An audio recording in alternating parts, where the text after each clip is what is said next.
साथ संगत जी प्रेम से कहना धन निरंकार जी, सतगुरु माता सुदीक्षा सविंद्र हरदेव जी महाराज की जय, सतगुरु कबीर शाह महाराज की जय, बाबा लतीफ शाह महाराज की जय और गुरु महाराज की जय। और आप सभी संतों और महात्माओं के चरणों में सादर दंडवत नमन। ये सोने का वक्त नहीं है, ए बंदे तू जाग जरा, जन्म जन्म से बिछड़ा जिससे उसके संग तू लाग जरा। बहुत ही सुंदर शब्दों में सतगुरु बाबा हरदेव सिंह जी महाराज ने यहाँ पर सोने से जागने के लिए कहा है। लेकिन ये कौन सा सोना है, ये कौन सी नींद है कि जिसमें वो जागने के लिए कह रहे हैं। ये वो नींद है जिसमें सारा संसार सोया हुआ है, और वो संसार जिसमें सोया है वो है मोह, माया, लोभ, लालच, आशा, तृष्णा। ये सब, और इसी से जागने के लिए यहाँ पे बाबा हरदेव सिंह जी महाराज कह रहे हैं कि बहुत समय हो गया है, आधी उम्र बीत गई है और इसी तरीके से पूरी उम्र भी बीत जाएगी। फिर जागेगा कब? और जन्म जन्म से तू सोया हुआ ही आया है, और ये जन्म तुझे मिला है जागने के लिए। तो ये जागना कौन सा है? ये जागना है सतगुरु के चरणों में आकर दीक्षा लेकर, ज्ञान लेकर और प्रभु भक्ति में लीन हो जाना, यही। और इसीलिए हमारा यहाँ पे जन्म भी हुआ है कि ये जन्म जन्म से जो ये आत्मा हमारी भटकते हुए आ रही है, कभी गाय, कभी कौवा, कभी बैल, कभी सुअर, कभी कुत्ता, ये बनते हुए हम आ रहे हैं। और लास्ट में हमें ये मानव तन मिलता है, और इसमें भी अगर हम जानवरों जैसे ही सलूक करें तो फिर हम में और उनमें क्या फर्क रहेगा। तो इसलिए जाग जाओ और इस आत्मा को पवित्र करके उस परमात्मा में लीन कर दो। और ये आत्मा पवित्र कब होगी?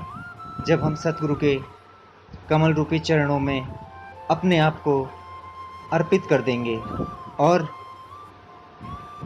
ज्ञान रूपी दीक्षा लेकर उस मार्ग पर अग्रसर होंगे, तभी जाके हमें मुक्ति मिलेगी। जन्म जन्म से बिछड़ा जिससे उसके संग तू लाग जरा। किससे बिछड़े हुए हम जन्म जन्म से?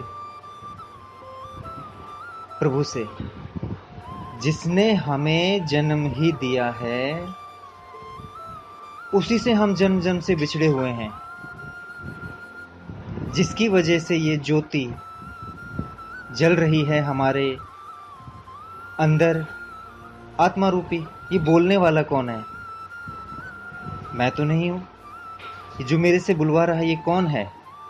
अगर ये निकल गया तो फिर क्या ये शरीर बोलेगा? ये मुंह क्या बोलेगा? नहीं बोलेगा ना। तो ये जो बोलने वाला है, ये जन्म जन्म से बिछड़ा हुआ है अपने प्रभु से, अपने परमात्मा से। जानता है कि परमात्मा है, लेकिन क्या करें?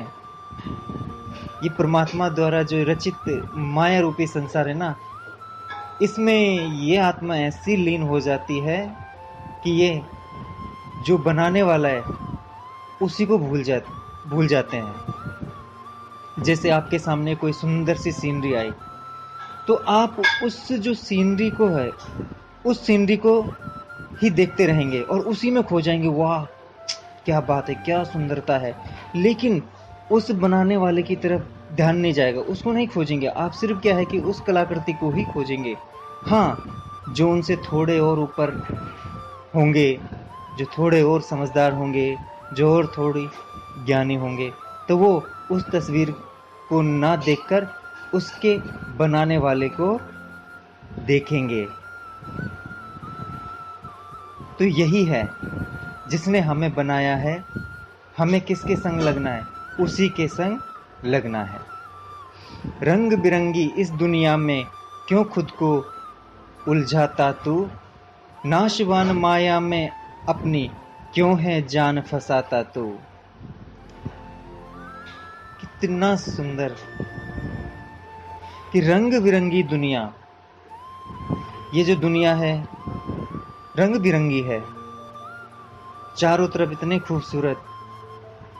जैसे ही आप थोड़ा पहाड़ों की तरफ रुख करते हैं तो वो कल कल करते झरने, उनकी जो आवाज़, वो ठंडी ठंडी हवाएं हैं, वो पेड़ों की सरसराहट, ये दुनिया कितनी रंग बिरंगी है।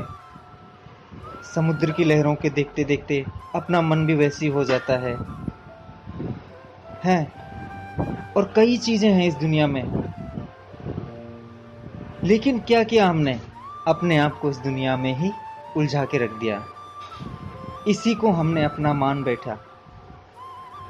नासवान माया में अपनी क्यों है जान फंसाता तू? ये सब नासवान है, बिल्कुल एक ना एक दिन इनका अंत होना ही होना है और नाश होगा ही होगा। और इसके साथ साथ ये जो शरीर है इसका भी नाश होना ही है। तो नाशवान चीज ने क्या किया है? नाशवान से ही रिश्ता जोड़ रखा है। लेकिन जो इस शरीर में आत्मा है वो नाशवान नहीं है।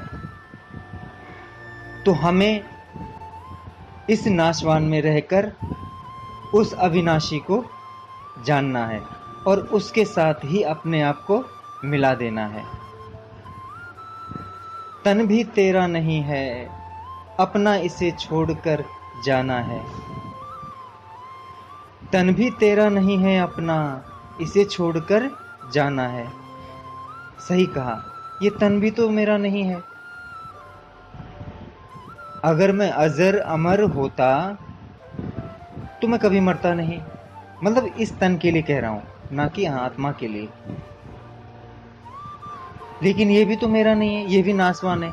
ये सिर्फ इसलिए मिला है कि तू इस जीवन की सत्यता को जान जा। और इस जीवन की सत्यता क्या है, उसमें तू लीन हो जा। और जब उस सत्यता को तू जान लेगा, उसमें लीन हो जाएगा, तो तुझे सत्य का बोध हो जाएगा। और वही परम सत्ता क्या है? सत्य है। बाकी सब नासवान है। इसे छोड़कर जाना है, इसे छोड़कर एक न एक दिन जाना है। तो क्यों मैं इस मोह माया में उलझूं? हाँ, कर्म तो मुझे करना है, जीवन यापन के लिए मैं सब चीजें करूं, लेकिन उनमें अपने आप को घोल के ना रख दूं। करूं, इस पेट भरने के लिए मुझे कमाना भी है, तो काम तो करना ही है ना। लेकिन ये नहीं कि काम को ही तुम अपने लक्ष्य बना लो।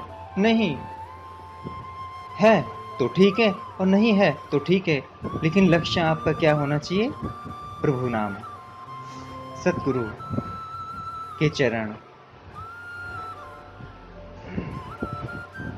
तन के संग जुड़े साथी ने काम न तेरे आना है। वाह! जब ये इस तन को लेकर हम इस दुनिया में आते हैं,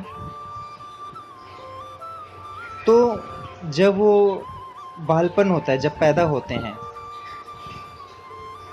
तो जब पैदा होते हैं तो कितने छोटे होते हैं।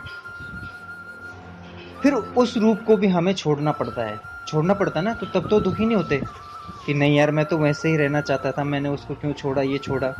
फिर उसके बाद थोड़ा सा बड़े होते हैं, ठीक है, बड़े हुए 10-12 साल के हो गए, तो फिर मैंने वो बालपन भी छोड़ दिया। फिर उसके बाद में जवान हो गए, 20-25 साल के हो गए, फिर तुमने वो किशोर अवस्था में आ गए। तो सारी की सारी चीजें आप छोड़ते हुए आ रहे हो। और साथ के साथ, इसके साथ माँ, बाप, भाई, बहन, बीवी, बच्चे, ये सब, ये कोई भी साथ में नहीं जाने वाले, और ना ही ये कोई तुम्हारे साथ में जाएंगे। तो इनसे हम जुड़े हुए हैं कि ये मेरा है, ये मेरा है। ये तन के सगे संबंधी है, ये कोई काम नहीं आने वाले। हाँ, इतना जरूर कि अगर तुम्हें सत्य का ज्ञान हो गया तो जरूर इन्हें भी उस सत्य की बोध कराओ। अगर तुम्हारा जीवन सफल होगा तो इनका जीवन भी सफल बनाओ। ये जरूर करना। आंखें जिनको देख रही है वो नजारे छूटेंगे, जिन पर तुझको नाज है इतना वो सहारे छूटेंगे। वाह, कि इन आंखों से जो भी चीज दिख रही है, चाहे वो खूबसूरत हो, चाहे वो बदसूरत हो, चाहे वो कीमती हो, चाहे उसकी कोई कीमत ही ना हो, लेकिन जितनी भी चीजें हैं वो सब क्या है, यहीं पे छूटेंगी। हमें सिर्फ अपने जो ये मन के भाव जो उत्पन्न हो रहे हैं या उत्पन्न होते हैं, सबसे पहले इसी पर हमें रोक लगानी होगी। मोह, माया, लोभ, लालच, जब तक इन चीजों को हम नहीं त्यागेंगे तब तक प्रभु का दर बड़ा मुश्किल है मिलना, बहुत ही ज्यादा मुश्किल। और जिस दिन आप इसको त्याग देंगे उस दिन आपको परमात्मा के दर्शन साक्षात हो जाएंगे। जिन पर तुझको नाज है इतना वो सहारे छूटेंगे। और जिनको मैं अपना मानता हूँ कि ये मेरा है, वो मेरा है, ये मेरा भाई है, ये मेरा बापू है, इन्होंने मेरे लिए ये किया है, ये सब है, इनकी वजह से मैं ये हूँ, नहीं है, वो सारे के सहारे यहीं पे छूट जाएंगे। एक तुम हो जो तुम्हारे साथ, जो तुमने दीक्षा ली है, जो ज्ञान लिया है, और जिसको आप सीढ़ी चढ़ते चढ़ते आगे बढ़े, और जिस चीज़ से आपको परमात्मा से रूबरू होना हुआ, वही चीज़ आपके साथ में रहेगी और कुछ नहीं, क्योंकि उसी के सहारे आप उस सीढ़ी को चढ़े। दुनिया एक सफर है बंदे, तेरा कहाँ ठिकाना है। और ये दुनिया तो एक सफर ही है। आप आए, जन्म कहीं और हुआ, कमाने के लिए कहीं और आए, और मरने के लिए कहीं और चले गए। बताइए, कहाँ से कहाँ सफर करते तय करते करते करते कहाँ पर हम चले गए, है ना। लेकिन मेरा ठिकाना है कहाँ पर, मुझे वो जानना है सीधे, कि मैं कहाँ से आया, और मैं क्यों आया, और मैं किस लिए आया, और मुझे कहाँ जाना है। सबसे मेन चीज ये है। अगर सत्संग में जाते हैं तो जब तक इन चीज़ों को हमने प्राप्त नहीं किया सत्संग में जाकर, तो हमने कुछ प्राप्त नहीं किया। हम वहाँ सिर्फ देखने जाते हैं, फिर अपनी आंखों को तृप्त करने जाते हैं कि दर्शन हो गए हमें सतगुरु के सिर्फ दर्शन करने से ही कुछ नहीं होगा। सतगुरु की बातों पर भी हमें चलना पड़ेगा, उनसे ज्ञान रूपी चक्षुओं को हमें जगाना पड़ेगा, उनकी बातों को सुनना पड़ेगा, उनको मानना पड़ेगा, उनसे पूछना पड़ेगा कि बताओ। अगर नहीं बताएंगे तो भी कहना पड़ेगा कि बताओ, क्योंकि कोई भी गुरु और सतगुरु इतनी जल्दी किसी को भी ज्ञान नहीं देता, जिसको हम कहते हैं असली ज्ञान। अगर सिंपल सी बात है, आपके घर में अगर एक छुरी है जिससे आप सलाद काटते हैं, सब्जी काटते हैं, कुछ भी करते हैं, ठीक है ना, तो आप उसको अपने बच्चे के हाथ में कभी नहीं देते। बोलते हैं कि नहीं बेटा बेटा बेटा इसको मत छूना, हाथ कट जाएगा, इसको दूर रखो। क्यों? क्योंकि जब तक वो ना समझ है तब तक आप क्या करते हैं, उससे वो चीज़ दूर रखते हैं। लेकिन जब वो समझदार हो जाता है, जब वो कुछ सब्जी काटने लायक हो जाता है, ये वो समझ जाता है कि इससे ये चीज़ करनी है, इससे ये चीज़ नहीं करनी है, तो फिर उसके सामने आप वो चीज़ें खुली छोड़ सकते हैं, छूट देते हो। इसी प्रकार कि हम सोचते हैं कि हम 1 साल सत्संग में जा रहे हैं, 2 साल जा रहे हैं, 3 साल हो गए हैं, 5 साल हो गए हैं, लेकिन अगर हमारे अंदर वो समझ नहीं आई है, वो जानने की इच्छा पैदा नहीं हुई है, तो समझ लो कि आप अभी ना समझ ही हैं। अभी आपके हाथ में सद्गुरु वो चीज़ नहीं दे सकते हैं बिल्कुल भी, क्योंकि उसका हो सकता है क्या पता आपके ऊपर गलत असर पड़े, या आप उसका आगे चल के ये गलत वो उठाए। तो जब तक पकेंगे नहीं, झुलसेंगे नहीं उसमें, तब तक सद्गुरु ज्ञान कहाँ से दे देगा। और ये बहुत कठिन है, ये ज्ञान पाना सद्गुरु से या गुरु महाराज से, कसम से बहुत कठिन। बहुत कुछ करना पड़ता है, अपने आप को तपाना पड़ता है, पग पग पर परीक्षा लेते हैं कि अगर मैं इसको ये चीज़ दूंगा तो यह रख पाएगा कि नहीं रख पाएगा। अगर रख भी पाएगा तो कितनी देर तक ये इस चीज़ को रख पाएगा। हर एक चीज़ वो देखते हैं। उसके बाद ही जो सच्चा गुरु होगा, जो सच्चा सद्गुरु होगा, वो ज़रूर ऐसे करके दे। वो यही करते हैं। कहे हर देव कहाँ से आया, कहाँ पे तुझको जाना है। लो, बाबा जी ने यहाँ पे सीधे शब्दों में कह दिया कि कहे हर देव कहाँ से आया और कहाँ पे तुझको जाना है। ले भैया, लोग सोचते कि हम माँ के गर्भ से आए हैं, माँ के गर्भ से आए हैं ना यार। अगर माँ के गर्भ से आए तो माँ के गर्भ में क्यों नहीं जा रहे दोबारा? सोचो, सोचने वाली बात है। बुरा मत मानना मेरी बात का, लेकिन ये सोचने वाली बात है। अरे कहाँ से आया है तू? वो कौन सी जगह है जहां से तेरे को भेजा गया यहाँ पे? और फिर तू चला भी गया दुनिया से, लेकिन गया कहाँ? कभी हमने इसको जाना ही नहीं। उलझ गए पे चाहिए, चलो ठीक है भैया, पैसा पैसा पैसा पैसा, ये चाहिए, गाड़ी चाहिए, ये चाहिए है, अरे सुंदर सुंदर कन्याएं चाहिए मुझे अपने चारों तरफ, तब जाके मेरा मान बढ़ेगा। वाह, लोग कहेंगे वाह क्या बात है, क्या स्मार्ट है, क्या पर्सनैलिटी आपकी, वाह आप पे तो सब मरते हैं। नहीं, अरे वो आपको बेवकूफ़ बना रहे हैं। वो आप पे मरते नहीं, वो आपको इस दुनिया में मार रहे हैं। वो कह रहे हैं कि बेटा तू अभी इस दुनिया में 84 लाख योनियां और गुजारेगा, तू यहीं रहे। ये माया जो है ना, आपको इसीलिए फंसाती है कि नहीं अभी तेरा टाइम नहीं है, तेरे को इतनी जल्दी कैसे मुक्ति मिल जाएगी है। चारों तरफ से माया जाल। प्रभु परीक्षा लेते हैं ना, जैसे गुरु महाराज भी तो परीक्षा लेते हैं।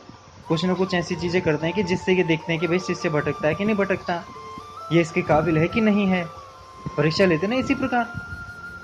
अगर हमें उस सत्यता का पता इतने आसानी से चल जाए, वो ऋषि मुनि पागल नहीं थे जिनकी हमें कहानियां पढ़ाई जाती हैं, जिन्होंने इतने वेदों की रचना की है, जिन्होंने इतने शास्त्र लिखे हैं, वो पागल नहीं है। उन्होंने इतनी तपस्या ऐसी नहीं की है। अगर ऐसी हमें सिर्फ राम राम राम राम रटने से अगर राम मिल जाए ना, तो यहाँ तो पता नहीं लोग कब से राम राम रट रहे हैं, सब पार हो लेते इस टाइम। जैसे एक रेल चलती है ना, तो उसमें रिजर्वेशन का एक डिब्बा होता है कि जिसमें एसी बोगी होती है। तो एसी बोगी में कौन चढ़ेगा? सब तो नहीं जाते ना, कुछ ही लोग जाते हैं। कई तो जनरल में ही फंसे रहते हैं, सब नहीं जाते ना।